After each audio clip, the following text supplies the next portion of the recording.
Effectivement, personne ne représente les Arméniens. Moi, je représente un petit mouvement arménien politique, et je vais vous donner la position qui est la nôtre. Pourquoi pas? Mais nous sommes très méfiants vis-à-vis de l'étatisation de la mémoire. Nous trouvons que la présence des pouvoirs publics est déjà très importante au moment de la commémoration. Je sais que beaucoup d'Arméniens ne seront pas d'accord avec ce que je dis.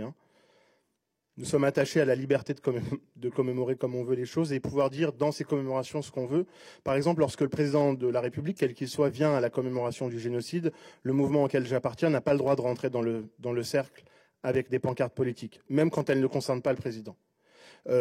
Une pancarte nous avait été refusée un jour. Enfin, la pancarte qui avait été vue par la police, c'était les milliards de l'Union européenne financent les crimes de l'État turc.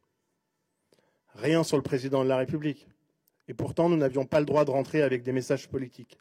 Et donc, l'étatisation de la commémoration et de la mémoire, c'est la dépolitisation de celle-ci. Les intérêts de la France de l'État français sont pas forcément les intérêts de la mémoire arménienne et des revendications arméniennes.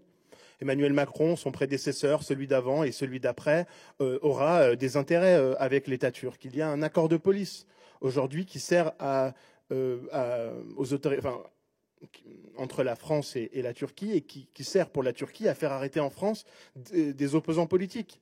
Ce ne sont pas des dangereux terroristes, contrairement à ce qu'ils essayent de faire croire.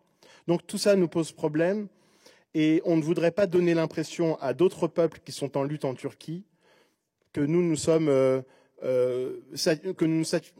pouvons nous satisfaire de ce genre de déclaration de la part d'un chef d'État qui collabore ouvertement avec un chef d'État, Recep Tayyip Erdogan, qui opprime des gens que nous estimons être des amis politiques, avec qui nous dialoguons. Le dialogue arméno-turc, c'est ça aussi, c'est pas que le dialogue abstrait.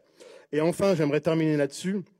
Je n'ai pas entendu ces dernières années que c'était une revendication des Arméniens, cette journée de commémoration, mais tout de même, nous, il y a quelque chose qui nous préoccupe, c'est les ventes d'armes négociées par la France à destination de la République d'Azerbaïdjan. Aujourd'hui, l'Azerbaïdjan est en guerre ouverte avec l'Arménie, et le souhait dans les déclarations du dictateur Aliyev est que l'Arménie se vide et qu'il n'y ait plus personne.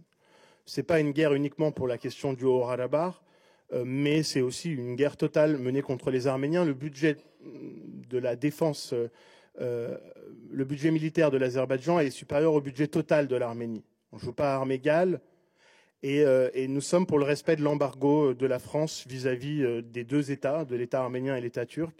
La France est membre du groupe de Minsk chargé de trouver des solutions pacifiques au conflit entre l'Arménie et l'Azerbaïdjan. Si elle vend des armes à l'un des acteurs, la paix, on ne la trouvera pas. Et donc, nous, on préférait que la France arrête de vendre des armes à l'Azerbaïdjan.